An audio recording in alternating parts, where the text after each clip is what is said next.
You know, I heard a quote one time from Vincent van Gogh that really rang true. He said, he has dedicated his life to his art and he has lost his mind in the process. When I sat and I thought about that, it sounded very familiar. I have given every single thing, every ounce of my life to this craft, to perfecting my craft, and I continue to do so. And in the process, I have lost my mind to regular society, to people who wake up at 9 a.m., who clock out at 5 p.m. They would look at me and say, I've lost my mind, but me, I have found it almost. My name is Conor McGregor. I'm a professional MMA fighter. My dream is to be world lightweight champion in the UFC, have more money than I know what to do with, and have a great life for my kids, my grandkids, everyone in my family, everyone that's come up with me. That's my dream. My dream is to be number one.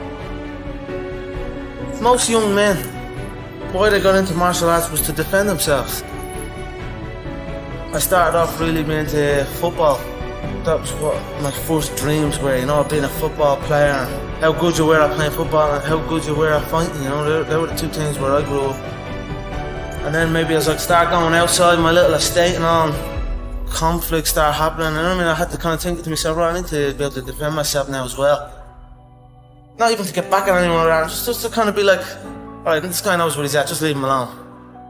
Now that's it, I don't know what I'm doing other than that really. Now I'm obsessed. I was working in the plumbing business at the time, yeah, but it would have been around that time that John, I left the plumbing business. How bad was that? The plumbing? Yeah. Horrendous. It was just a horrible, horrible time, and I was like, you know what?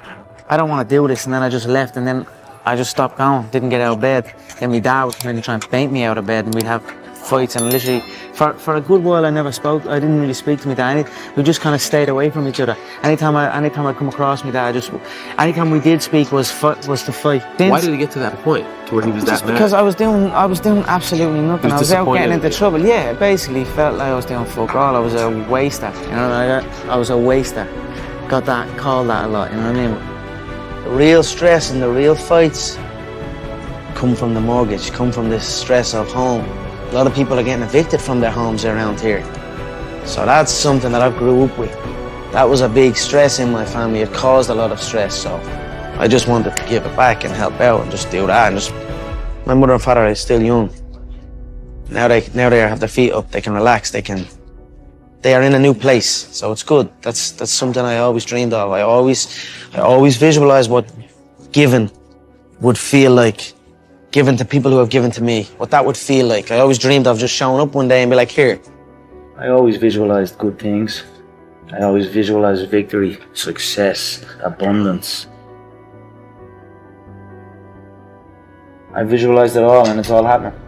If you have a clear picture in your head of something is going to happen, a clear belief in that it will happen no matter what, then nothing can stop it, you know what I mean? It is destined to happen, and that's what happens, you know what I mean? It's perfect.